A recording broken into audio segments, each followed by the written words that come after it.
I have an idea, and I don't have money often, but if you can see behind me, I want to paint something again, and as you know, I don't paint on just a canvas. The painting behind me, as you can see, if you don't know it, the girl with the pearl earring, I've been thinking about her for a while.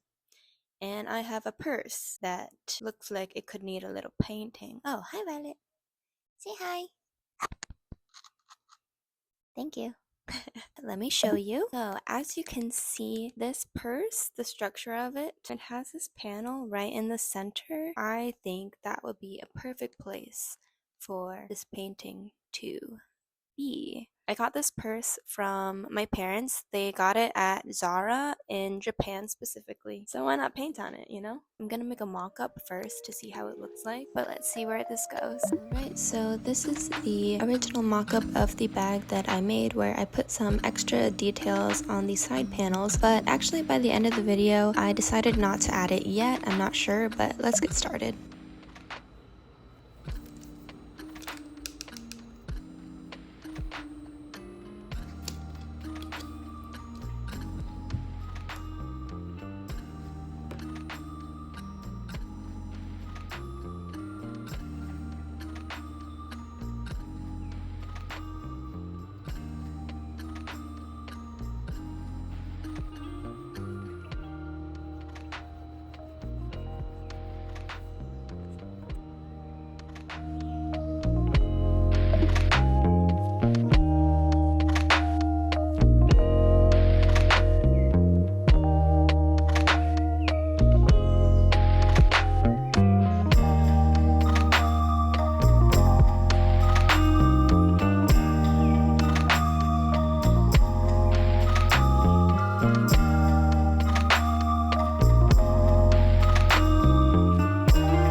Hi, welcome back to my desk. This is like day 2 of my painting process. I am looking at it and I'm kind of struggling with likeness right now. The little details are pretty hard to get in, and also at the same time, the original painting was made with oil painting, and I'm currently working with acrylic, and as you probably know, acrylic dries very fast. It's kind of hard to mix colors and get the right one before that one dries down and then having to mix a new match. So something that I'm really paying or trying to pay attention to when I'm studying the original piece is actually one of my most favorite details about paintings of people, especially skin, is something called subsurface scattering. And basically what that means is when the light shines through the skin, it kind of exposes the flesh and blood underneath.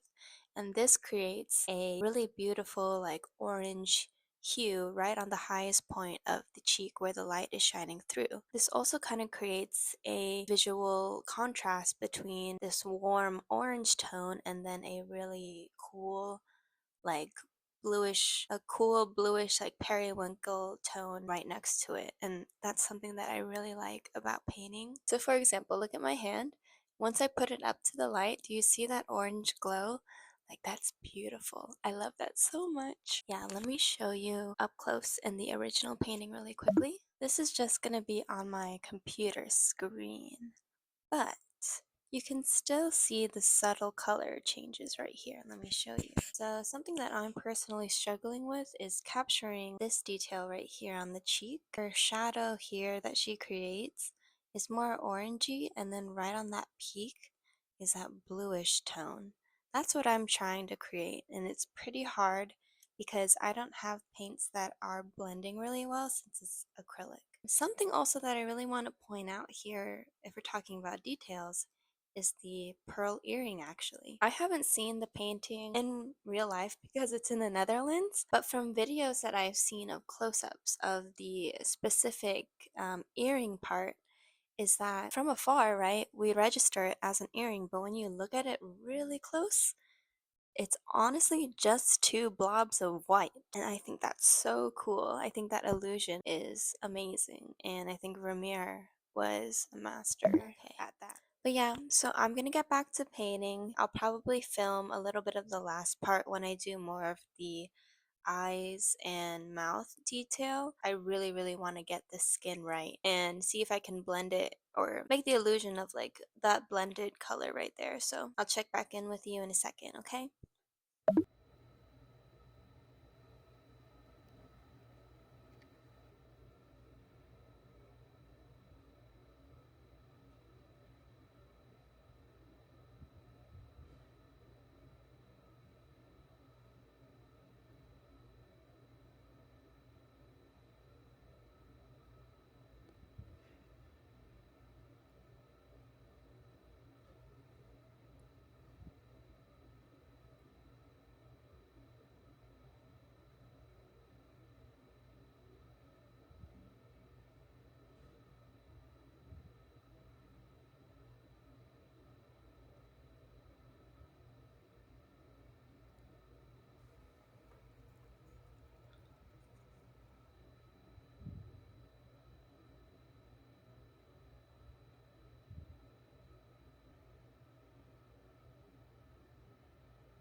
This is the final result after adding the final details of the eyes.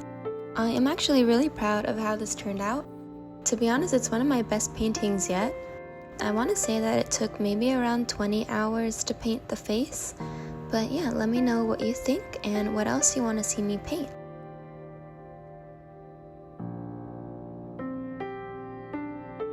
Thank you for watching, and I hope you enjoyed the video.